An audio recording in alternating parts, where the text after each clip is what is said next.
नमस्कार दोस्तों, आज मैं लेकर आया हूं एक इंटरनेशनल बेस्ट सेलिंग बुक की समरी जिसका नाम है the 7 habits of highly effective people और इसके ऑथर हैं स्टीवन आर कोवी। इस बुक समरी में आप सफल लोगों की उन 7 आदतों के बारे में जानेंगे जिसकी वजह से वो सफल हुए हैं। ज्यादातर किताबें आपको इस बारे में मिलेंगी कि दोस्त कैसे बनाएं या लोगों को इंप्रेस कैसे करें, मगर the 7 habits of highly effective people आपको सबसे पहले एक इफेक्टिव इंसान बनाने पर फोकस करती है। अगर आपकी पर्सनैलिटी अच्छी है तो बेशक आप भी एक इफेक्टिव इंसान बन सकते हैं, मगर वो बस थोड़े टाइम के लिए होगा। लोगों को जल्द ही पता चल जाएगा कि आपके हर काम के पीछे कोई मतलब है, कोई मोटिव है। लेकिन अगर आपका कैरेक्टर अच्छा है तो वो लाइफ टाइम तक आपके साथ रहेगा। आप अपने आसपास के लोगों को इन्फ्लुएंस करते रहेंगे और आपको इसका पता भी नहीं चलेगा। लेकिन याद रखें कि आपको सबसे पहले अपने अंदर से शुरू करना होगा। तो दोस्तों, क्या आप तैयार हैं अपने आप को चेंज करने के लिए? शुरू करते हैं। सफल लोगों की 7 हैबिट्स के अंदर जो पहली हैबिट है वो है प्रोएक्टिव। प्रोएक्टिव बनने का मतलब क्या है? साइकोलॉजिस्ट विक्टर फ्रैंकल कहते हैं, हमारे आसपास जो भी कुछ होता है हम उसे बदल नहीं सकते, लेकिन हम इस पर कैसे रेस्पॉन्ड करते हैं ये हमारे हाथ में है। प्रोएक्टिव होने का मतलब होता है कि दूसरे लोग चाहे जो भी ओपिनियन दें या जैसा भी व्यवहार करें, हमें उससे इफेक्टेड नहीं होना है। जब लोग हमारे बारे में कुछ बुरा बोलते हैं तो कमी हमारे अंदर नहीं होती बल्कि उनमें होती है। जो नेगेटिव बात वो आपके बारे में बोलते हैं तो उसे खुद के नेगेटिव व्यू का पता चलता है कि वे दुनिया को किस नजर से देखते हैं। प्रोएक्टिव होने का मतलब यह भी है कि आप किसी भी बुरी सिचुएशन से अफेक्ट ना हो, फिर चाहे मौसम खराब हो या ट्रैफिक। लेकिन एक प्रोएक्टिव इंसान को कोई फर्क नहीं पड़ेगा, उसकी जिंदगी में बुरा वक्त या गरीबी आए, मगर वो हर हाल में खुश रहेगा। एक प्रोएक्टिव इंसान बुरे से बुरे हालात में भी बगैर कोई कंप्लेंट किए अपना काम करता रहेगा। प्रोएक्टिव का उल्टा रिएक्टिव होता है और जो लोग रिएक्टिव होते हैं वो अपने एनवायरनमेंट से बहुत जल्दी अफेक्ट हो जाते हैं। अगर उनके साथ कुछ बुरा होता है तो वो खुद भी नेगेटिव बन जाते हैं। एक बार स्टीफन कॉवी जब लेक्चर दे रहे थे तब अचानक भीड़ में से एक औरत खड़ी हुई। वो बड़ी एक्साइटेड होकर कुछ बोल रही थी कि तभी उसकी नजर लोगों पर पड़ी जो उसे घूर रहे थे। लोगों को ऐसे घूरते हुए देखकर वो औरत वापस बैठ गई। अपना लेक्चर खत्म करने के बाद स्टीफन कॉवी उस औरत के पास गए। उन्हें मालूम पड़ा कि वो औरत दरअसल एक नर्स थी और एक बड़े बीमार पेशेंट को फुल टाइम देखभाल कर रही थी। उसका वो पेशेंट हर टाइम उस पर चिल्लाता रहता था। उसकी नजर में वो सब कुछ गलत करती थी। उसने कभी भी उस नर्स को थैंक यू तक नहीं बोला था। इन सब बातों की वजह से वो औरत बड़ी दुखी रहती थी। वो अपनी जॉब से बिल्कुल भी खुश नहीं थी। उस दिन स्टीफन कॉवी के लेक्चर का सब्जेक्ट भी प्रोएक्टिविटी ही था। कॉवी एक्सप्लेन कर रहे थे कि अगर तुम प्रोएक्टिव हो तो कोई भी चीज तुम्हें हर्ट नहीं कर सकती। जब तक आप खुद ना चाहें तब तक कोई आपको दुखी नहीं कर सकता। ये लेक्चर सुनकर वो औरत एक्साइटेड हो गई थी क्योंकि उसे पता चल गया था कि रेस्पॉन्ड करना या ना करना उसके हाथ में है। उसने कॉवी को बताया, मैंने दुखी होना खुद चुना था, मगर अब मुझे रियलाइज हो गया है कि दुखी या सुखी होना मेरे हाथ में है, लेकिन अब किसी दूसरे इंसान का बिहेवियर मुझे कंट्रोल नहीं कर सकता। एक रिएक्टिव इंसान का मूड टीवी की तरह होता है जिसका रिमोट कंट्रोल दुनिया के हाथ में है। जब भी कोई चाहेगा वो उस रिएक्टिव इंसान का मूड चेंज कर सकता है, लेकिन एक प्रोएक्टिव इंसान वो है जिसने अपने मूड का रिमोट कंट्रोल अपने पास रखा हुआ है। एक प्रोएक्टिव इंसान को कोई फर्क नहीं पड़ता कि दूसरा इंसान उसके बारे में क्या सोच रहा है या क्या बोल रहा है। दोस्तों, सेकंड हैबिट है begin with the and in mind. आपकी लाइफ की सबसे जरूरी चीज क्या है?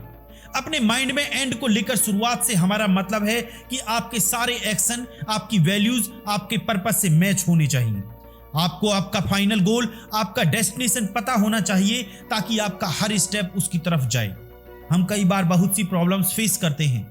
हमें आए दिन किसी ना किसी चीज के लिए कंसर्न होना पड़ता है और लाइफ में इतने चैलेंजेस हैं कि हम कई बार भूल जाते हैं कि हमारे लिए सबसे जरूरी चीज क्या है। जैसे कि आपको अपने बच्चों का ध्यान रखना पड़ता है, उन्हें हर चीज प्रोवाइड करानी पड़ती है, लेकिन आप इसके लिए इतना ज्यादा हार्डवर्क करते हैं कि उनके साथ टाइम स्पेंड ही नहीं कर पाते। आप ये भूल जाते हैं कि मटेरियल चीजों से ज्यादा उन्हें आपके प्यार और सपोर्ट की भी जरूरत होती है। अगर आप सच में अपने बच्चों से प्यार करते हैं तो उन्हें हर दिन शो कराएं कि आप उन्हें कितना चाहते हैं। आपकी बातों और आपके एक्शन में उनके लिए प्यार झलकना चाहिए और आपका यही बिहेवियर आपके पेरेंट्स और उन बाकी के लोगों के साथ भी होना चाहिए जो आपकी लाइफ में बहुत मायने रखते हैं। Begin with the and in mind से मतलब है ये जानना कि आपके लिए सबसे वैल्यूएबल क्या है। वो आपके अपने लोग हो सकते हैं या फिर आपके प्रिंसिपल जिन पर आपको पूरा यकीन है। अगर आप कुछ ऐसा करते हैं जो आपके प्रिंसिपल से मैच नहीं करता तो आप एक इनफेक्टिव इंसान बन रहे हैं। मान लीजिए कि आप एक घर बना रहे हैं, मगर इसके लिए सबसे पहले आपको अपने दिमाग में प्लानिंग करनी पड़ेगी, फिर जाकर आप टूल्स लेंगे। अगर आपके घर में बच्चे हैं तो आपके घर का हर कोना चाइल्ड फ्रेंडली होना चाहिए। अगर आप कुकिंग का शौक रखते हैं तो आपको अपनी किचन अपग्रेड रखनी पड़ेगी। तो किसी भी काम को शुरू करने से पहले उसका ब्लूप्रिंट आपके दिमाग में क्लियर होना चाहिए। लाइफ में हर चीज प्लानिंग मांगती है और इसी तरह एंड को माइंड में रखकर चलने की शुरुआत होती है। ये सोचें कि आपको सबसे पहले क्या करना है और ये श्योर कर लें कि वो आपके वैल्यूज के साथ फिट हो सके। क्या आप सबसे ज्यादा ऑनेस्टी को वैल्यू करते हैं या फिर आप एक रेस्पेक्ट की ज्यादा वैल्यू करते हैं? इसी को ध्यान में रखते हुए अपने दिन की शुरुआत करें। अपने वैल्यूज पर पूरा यकीन रखें ताकि आपकी लाइफ में जो भी चैलेंजेस आए आप अपने वैल्यूज के हिसाब से उन चैलेंजेस को फेस कर सकें। दोस्तों, थर्ड हैबिट है सबसे पहले जरूरी चीजें करें। सबसे पहले जरूरी कामों को करने का मतलब सिर्फ टाइम मैनेजमेंट से नहीं है, ये सेल्फ मैनेजमेंट भी है। इंसान होने के नाते हम सब सेल्फ अवेयर होते हैं और यही चीज हमें सारी लिविंग थिंग्स में सुपीरियर बनाती है, क्योंकि सिर्फ हम इंसान ही खुद को एवेल्यूएट कर सकते हैं और जब हमें लगता है कि हम कुछ गलत कर रहे हैं तो हम उसे चेंज भी कर सकते हैं। जब हमें बहुत से काम करने होते हैं तो सबसे पहले हमें अपनी प्रायोरिटीज सेट करनी चाहिए। कुछ लोग तो प्लानर्स की भी हेल्प लेते हैं ताकि उन्हें याद रहे।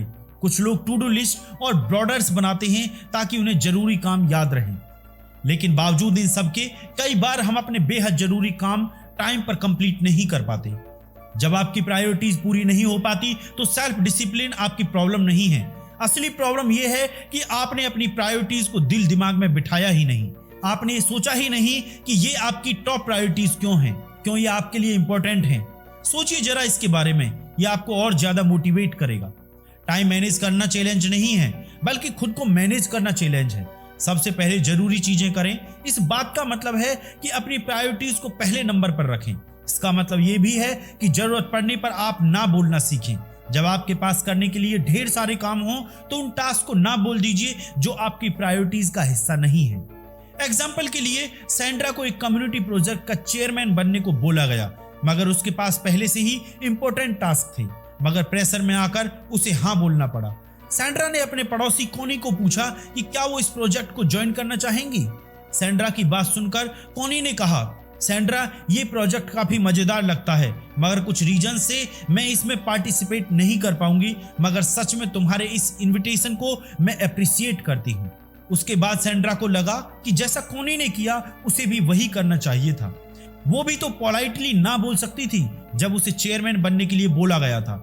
ये प्रोजेक्ट कम्युनिटी के लिए अच्छा था मगर कोनी को अपनी प्रायोरिटीज मालूम थी, इसलिए उसने ना बोला। उसके पास करने के लिए दूसरे जरूरी काम थे और इसीलिए उसने पोलाइटली ना बोलने की हिम्मत की। अगर आप अपनी प्रायोरिटीज अपने दिल और दिमाग में अच्छे से प्लान कर लेंगे तो आपके लिए बाकी चीजों को ना कहना आसान हो जाएगा और आप अपने जरूरी कामों को आसानी से टाइम पर पूरा भी कर पाएंगे। सेल्फ डिसिप्लिन से ज्यादा जरूरी है आपके पास विल पावर हो जिससे आप जरूरी कामों को सबसे पहले निपटा सकें। फोर्थ हैबिट है think win win. Win win एक ऐसा सॉल्यूशन है जो आपको उन लोगों को जिनसे आप इंटरेक्ट करते हैं काफी बेनिफिट देगा। जब भी आपका अपनी फैमिली और कलीग्स के साथ कोई इशू होता है तो उसका कोई सॉल्यूशन निकालना ही पड़ता है जिससे सबका भला हो सके। विन विन बेस्ट सॉल्यूशन है। अगर कोई जीतता है और दूसरा हारता है तो इससे एक लंबा और मजबूत रिलेशन नहीं बन पाएगा। इमेजिन करो कि आपका अपने कलीग से डिसएग्रीमेंट हो जाता है और आपको यह करना है कि जो भी प्रॉब्लम है उस पर खुलकर बात करनी है, उसका कोई और सॉल्यूशन निकालें जो आप दोनों के लिए सही हो। लेकिन अपने कलीग को खुद पर हावी ना होने दें, ना ही आप उस पर हावी हों। आप दोनों का रिश्ता बैलेंस होना चाहिए जिससे दोनों की जीत हो सके। इस तरह से आपके और आपके कलीग में कोऑपरेशन रहेगा जिससे आप एक टीम की तरह काम कर सकते हैं। एक दूसरे के साथ कंपीट करने से ये कहीं ज्यादा अच्छा है। अब इमेजिन करें कि आप बॉस हो और अपने किसी एम्प्लॉय से आपका डिसएग्रीमेंट होता है, तो जाहिर सी बात है कि आपकी ही बात ऊपर रहेगी क्योंकि आपका एम्प्लॉय अपनी जॉब की वजह से आपके सामने चुप ही रहेगा। एक बॉस होने के नाते आप आर्गुमेंट में उससे जीत जाएं मगर लॉन्ग रन में देखें तो ये आपकी हार होगी, क्योंकि अपने एम्प्लॉयज को नीचा दिखाकर आप उन्हें मोटिवेट नहीं कर सकते। वो आपके लिए काम तो करेगा मगर मन मार के, तो कुल मिलाकर नुकसान तो आपका ही हुआ। दोस्तों, कंप्रोमाइज करना हमेशा अच्छा ही होता है, भले ही आप बॉस हो या नहीं। आपके लिए यही अच्छा होगा कि आप अपनी पोजीशन का इस्तेमाल ना करें। अपने एम्प्लॉयज को खुश रखने में ही आपका ज्यादा फायदा होगा। अगर आप हमेशा विन विन सिचुएशन सेटल करते हैं तो आपके एम्प्लॉयज ज्यादा इफेक्टिव होंगे और ये आपकी कंपनी के लिए भी फायदेमंद होगा। साथ ही आपको बार बार लोगों को हायर करके उन्हें ट्रेन करने की जरूरत नहीं पड़ेगी। विन विन सिचुएशन सिर्फ वर्क प्लेस पर ही अप्लाई नहीं होती, ये हर तरह के रिलेशनशिप में एप्लीकेबल है। जब भी आपके अपने पार्टनर, आपके बच्चों, दोस्त या पड़ोसियों के साथ डिसएग्रीमेंट हो तो विन विन सिचुएशन के बारे में सोचें। फिर आप देखेंगे कि कैसे आपके हर रिलेशन में और भी ज्यादा प्यार और ट्रस्ट आ जाएगा। हैबिट नंबर 5 है, पहले खुद दूसरों को समझने की कोशिश करें और फिर दूसरों से उम्मीद करें कि वे आपकी बात को समझें। क्या आपको याद है कि लास्ट टाइम कब किसी ने आपसे अपनी प्रॉब्लम शेयर की थी और क्या आपने उनकी बात सच में सुनी भी थी? क्या आपने एडवाइस देने से पहले उनकी फीलिंग्स को समझा था? पहले आप दूसरों को समझने की कोशिश करें, फिर उनसे उम्मीद करें कि वो आपकी बात समझे। यह अच्छे कम्युनिकेशन का सही तरीका है। हम अपनी राइटिंग, रीडिंग, स्पीकिंग और लिसनिंग के जरिए कम्युनिकेट करते हैं। बचपन में हम लिखना, पढ़ना और बोलना सीखने में सालों लगा देते हैं, लेकिन किसी की बात सही ढंग से सुनने के लिए ऐसी कोई ट्रेनिंग नहीं है। किसी के साथ कम्युनिकेट करने का सबसे बेस्ट तरीका यह है कि पहले हम ये समझने की कोशिश करें कि आखिर वे कहना क्या चाहते हैं। गुड लिसनिंग वो होती है जब आप खुद को सामने वाले की सिचुएशन में रखकर सोचते हैं, तभी आप सही तरीके से समझ पाएंगे कि वो इंसान कहना क्या चाहता है। जब आप सुनते नहीं हैं तो आप उस इंसान की बात को समझे बगैर रिप्लाई करने लगते हैं, मगर जब आप समझने की कोशिश करते हैं तभी आपको पता चलता है कि वो इंसान असल में कैसा फील कर रहा है। और जब आप इस तरीके से किसी की भी बात सुनेंगे तभी जाकर उस इंसान को कोई अच्छी एडवाइस दे पाएंगे या उनकी सच में कोई हेल्प कर पाएंगे। एक बार एक आदमी किसी ऑप्टोमेट्रिस्ट के पास गया। उसको कुछ विजन की प्रॉब्लम हो गई थी। उस आदमी ने ऑप्टोमेट्रिस्ट को बताया कि उसको क्लियरली कुछ दिखाई नहीं दे रहा है। तो उस ऑप्टोमेट्रिस्ट ने क्या किया कि उसने उस आदमी को अपना चश्मा दे दिया। ऑप्टोमेट्रिस्ट ने कहा कि इन्हें पहनो, मैं पिछले 10 सालों से यही चश्मा पहनता आया हूं और मुझे साफ दिखता है। मेरे पास एक जोड़ी एक्स्ट्रा पेयर घर पर रखा है, तो तुम ये वाले पहन लो। उस आदमी ने ऑप्टोमेट्रिस्ट की बात मानकर वो चश्मा पहन लिए, मगर कोई फायदा नहीं हुआ, बल्कि उसे और भी धुंधला दिखाई देने लगा। ये बहुत अच्छे ग्लासेस हैं, तुम और कोशिश करो सही ढंग से देखने की, उस ऑप्टोमेट्रिस्ट ने कहा। तो उस आदमी ने फिर से ट्राई किया, लेकिन उसकी लाख कोशिशों के बावजूद चश्मे पहनकर भी उसे कुछ साफ दिखाई नहीं दे रहा था। अब ऑप्टोमेट्रिस्ट ने उससे कहा कि वो पॉजिटिव सोचे। इस पर उस आदमी ने जवाब दिया, ओके, अब भी मुझे पॉजिटिवली साफ दिखाई नहीं दे रहा। ये बात सुनकर ऑप्टोमेट्रिस्ट अपसेट हो गया, क्योंकि आखिरकार वो तो उस आदमी की बस मदद करना चाहता था। उसे लगा कि शायद वो आदमी झूठ बोल रहा है और अनग्रेटफुल है। हम भी कई बार ठीक उसी तरह ऑप्टोमेट्रिस्ट के जैसे ही बिहेव करते हैं। हम यही कहते रहते हैं कि अगर मैं तुम्हारी जगह होता या मेरी बात मानकर देखो, लेकिन हम कभी भी ये ट्राई नहीं करते कि वो आदमी वाकई में कैसे फील कर रहा है। और इसका रिजल्ट ये निकलता है कि वो इंसान हम पर कभी भी यकीन नहीं करेगा और ना ही कभी दोबारा हमारे पास अपनी प्रॉब्लम लेकर आएगा। अगर आप सच में किसी की हेल्प करना चाहते हैं तो सबसे पहले उन्हें समझने की कोशिश करें। ऐसा करके आप उनका ट्रस्ट जीत सकते हैं और उन्हें यकीन हो जाएगा कि आपके एक्शन के पीछे कोई मोटिव नहीं, बस हेल्प करने की इच्छा है, और फिर वो भी आपको समझना शुरू कर देंगे। हैबिट नंबर 6 है सिनर्जी। सिनर्जी का मतलब है the whole is greater than the sum of its parts, यानी जब एक आदमी दूसरे की मदद करता है तो दोनों साथ मिलकर बहुत कुछ अकॉम्प्लिश कर सकते हैं। जब एक टीम का मेंबर दूसरे टीम मेंबर के साथ मिलकर काम करता है तो वो दोनों मिलकर अकेले इंसान के मुकाबले बहुत कुछ ज्यादा अचीव कर सकते हैं। जब भी कोई नेचुरल डिजास्टर या कैलामिटी जैसे आग, टाइफून या अर्थक्वेक होता है तो लोग सिनर्जी होते हैं, यानी साथ मिलकर काम करते हैं। वो मुसीबत में पड़े लोगों को मदद करने के लिए आगे आते हैं। तब लोग अपने डिफरेंसेस भूल जाते हैं। मुश्किल सिचुएशंस में लोगों के अंदर कोऑपरेट करने की फीलिंग्स ले आती है और सब मिलजुल कर सर्वाइवल के लिए ट्राई करते हैं। सिनर्जी का मतलब कोऑपरेशन या कोलैबोरेशन भी है।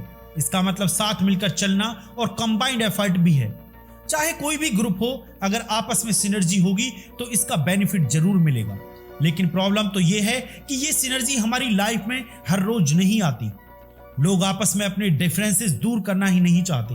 उन्हें यह बड़ा मुश्किल लगता है क्योंकि हर किसी का एक डिफरेंट पॉइंट ऑफ व्यू होता है, डिफरेंट वेज ऑफ थिंकिंग होती है। हम इस दुनिया को अलग नजर से देखते हैं क्योंकि हम अपने खुद के हिसाब से ये दुनिया देखना चाहते हैं। हमें ये समझना ही होगा कि दुनिया को देखने का हमारा नजरिया लिमिटेड होता है, इसलिए हमारी सोच भी लिमिटेड हो जाती है। हमें दूसरे लोगों को जानने और उनके एक्सपीरियंस को समझने की खास जरूरत है। ये किसी ऑप्टिकल इल्यूजन की तरह है। हो सकता है जो मुझे एक यंग लेडी नजर आ रही है वही आपको एक बूढ़ी औरत दिखाई दे। हम दोनों ही उस इमेज को डिफरेंटली देख रहे हैं। हालांकि हम दोनों ही अपनी जगह सही हैं, तो इस बात पर बहस करने का कोई फायदा नहीं है। सिनर्जी करने के लिए हमें एक दूसरे के पॉइंट ऑफ व्यू को समझना ही पड़ेगा और इस तरीके से हम एक बड़ी पिक्चर देख सकते हैं। सिनर्जी का मतलब है कॉपरेशन। इसका मतलब है अपने डिफरेंसेस को एक्सेप्ट करना और एक दूसरे के विचारों की कद्र करना। ये कभी साबित करने की कोशिश ना करें कि बस आप सही हैं और दूसरा बंदा गलत है। उस इंसान के नजरिए से भी समझने की कोशिश करें। इससे आपकी नॉलेज भी बढ़ेगी और आपका नुकसान भी नहीं होगा। बहसबाजी करने से बेहतर और भी कई अल्टरनेट हैं। जब आप दूसरों के व्यूज की रेस्पेक्ट करने लगते हैं तो आप उनके साथ मिलकर काम कर सकते हैं। आप कोऑपरेट करके मिलकर काम करने से कई सारी नई और अच्छी चीजें क्रिएट कर सकते हैं। दोस्तों, हैबिट नंबर 7 है sharpen the saw. Sharpen the saw से हमारा मतलब है अपने सबसे बड़े एसेट्स को शार्पन करें, यानी हमेशा कुछ नया सीखते रहें और आपका सबसे बड़ा एसेट आप खुद हैं। आपको रेगुलरली खुद को रिन्यू करना पड़ेगा। अपनी लाइफ के हर एस्पेक्ट को आपको इंप्रूव करना पड़ेगा, मतलब फिजिकली, स्पिरिचुअली, मेंटली, सोशली और इमोशनली। आप रेगुलर एक्सरसाइज से खुद को रिन्यू रख सकते हैं। इसके लिए जरूरी नहीं है कि आप जिम जाएं या फिर महंगे इक्विपमेंट ही खरीदें। आप घर पे भी सिंपल एक्सरसाइज कर सकते हैं। आप रन कर सकते हैं, जॉगिंग कर सकते हैं या फिर रैपिड वॉक ले सकते हैं। अगर आप एक्सरसाइज नहीं करना चाहते तो स्लो तरीके की कोई भी एक्टिविटी कर सकते हैं और आप खुद देखेंगे कि डे टू डे आपकी बॉडी इंप्रूव हो रही है। इसी तरह आपको अपनी स्पिरिट को भी रिन्यू करने की जरूरत है। ऐसा कई बार होता है जब आप खुद को पूरी तरह थका हुआ पाते हैं। रोजमर्रा के चैलेंजेस हमको बेहद थका देते हैं, तो हमें खुद को इंस्पायर रखने की बेहद जरूरत है और आप प्रेइंग, म्यूजिक, बुक रीडिंग करके या फिर नेचर के साथ जुड़कर खुद को इंस्पायर कर सकते हैं। ये आप पर डिपेंड करता है कि आपकी स्पिरिट किस तरीके से अच्छा फील करेगी। कभी कभी एक ब्रेक लेना भी जरूरी होता है ताकि आप खुद को टाइम दे सकें और अपने बारे में सोच सकें। हम जब यंग होते हैं तो हमारा दिमाग खुद ही अपनी एक्सरसाइज कर लेता है, लेकिन एक बार स्कूल खत्म करने के बाद हम शायद ही कोई बुक पढ़ने का टाइम निकाल पाते हैं या कुछ नया सीखते हैं। लेकिन लर्निंग की सिर्फ स्कूल तक ही लिमिट नहीं होनी चाहिए। हम इसके बाद भी खुद को एजुकेट करने के तरीके ढूंढ सकते हैं। अपने डेली रूटीन के कामों से हटकर कुछ अलग चीजें ट्राई करें। खुद को चैलेंज करें कि आप कम से कम हर महीने एक बुक पूरी पढ़ सकें। और जो लोग बहुत बिजी हैं और बुक नहीं पढ़ सकते तो उन लोगों के लिए मैं इस तरह की ऑडियो बुक समरीज लेकर आता हूं। आप इन बुक समरीज को सुनकर भी अपने आप को अपग्रेड कर सकते हैं और अपनी स्पिरिट को रिन्यू कर सकते हैं।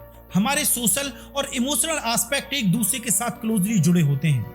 ऐसा इसलिए क्योंकि हमारे इमोशन लोगों के साथ इंटरेक्ट करने से ही पैदा होते हैं। हर दिन हमें दूसरों के साथ अपने रिलेशन इंप्रूव करने का मौका मिलता है। तभी तो कहा गया है कि अर्न योर नेबर्स लव, यानी अपने पड़ोसियों से प्यार करें। अगर आप एक काइंड नेचर पर्सन हैं तो यकीन मानिए आप एक लंबी खुशहाल लाइफ जिएंगे। अब इमेजिन करें जैसे आप जंगल में वॉक पर गए हों।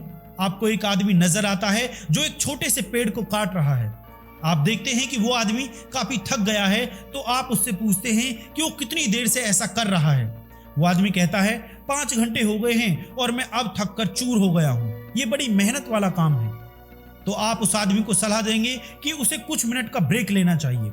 हो सकता है कि उसे अपना सॉ यानी अपनी आरी को शार्पन करने की जरूरत है और आप उसे ये भी कहते हैं कि मुझे यकीन है कि इससे आपका काम तेजी से होगा, मगर वो आदमी मना कर देता है। वो कहता है कि वो इतना बिजी है कि उसके पास सॉ शार्प करने का यानी अपनी आरी को तेज करने का टाइम ही नहीं है। अब किसी भी चीज को इफेक्टिवली कट करने के सॉ यानी आरी को तेज करने की जरूरत होती है। इसी तरह खुद को और भी इफेक्टिव बनाने के लिए हमें अपने एसेट्स को शार्पन करने होंगे। आपको टाइम निकालकर खुद को रिन्यू करना ही पड़ेगा, क्योंकि जो टूल आपकी लाइफ में जरूरी हैं वो तो आपके पास हैं ही, बस उनको शार्पन करने की जरूरत बीच बीच में पड़ती रहती है। और आपके एसेट्स हैं आपकी बॉडी, माइंड, सोल, और उन्हें शार्पन करना कभी ना भूलें। दोस्तों, वक्त है इस ऑडियो बुक समरी के कंक्लूजन का। आपने हाईली इफेक्टिव लोगों की 7 हैबिट्स के बारे में जाना। हैबिट नंबर 1 है प्रोएक्टिव बने। हैबिट नंबर 2, एंड को ध्यान में रखकर किसी भी काम की शुरुआत करें। हैबिट नंबर 3, सबसे पहले जरूरी चीजों को प्रायोरिटी दें। Habit number 4, win win situation बनाएं। हैबिट नंबर 5, अपनी बात समझाने के बजाय पहले दूसरों की बात समझने की कोशिश करें। हैबिट नंबर 6 है सिनर्जी के साथ जिएं। और हैबिट नंबर 7 है अपने एसेट्स को शार्पन करते रहें। हैबिट नंबर 1, 2 और 3 आपको अपना कैरेक्टर इंप्रूव करने में मदद करेंगे। हैबिट नंबर 4, 5 और 6 दूसरों के साथ आपके रिलेशन इंप्रूव करेंगे। और लास्ट में हैबिट नंबर 7 से आप अपनी ये अच्छी क्वालिटी लाइफ टाइम तक मेंटेन कर सकते हैं। दोस्तों, अब जो भी आपने सीखा है उसे डेली लाइफ में अप्लाई करना सीखें। जब कभी भी आप किसी बुरी सिचुएशन में होते हैं तो प्रोएक्टिव बनने की कोशिश करें। जब भी आपका किसी के साथ कॉन्फ्लिक्ट होता है तो विन विन सिचुएशन चुनें। और जब आप कोई चीज बार बार करेंगे तभी वो आपकी हैबिट बन पाएगा। जैसा कि एरिस्टो ने कहा है, हम वही बनते हैं जो हम बार बार लगातार करते हैं। एक्सीलेंस कोई एक्ट नहीं है बल्कि ये हैबिट से आती है। दोस्तों, इसी तरह की ऑडियो बुक समरीज के लिए इस चैनल को लाइक करें, सब्सक्राइब करें एंड शेयर करें। बहुत बहुत धन्यवाद। खुश रहिए।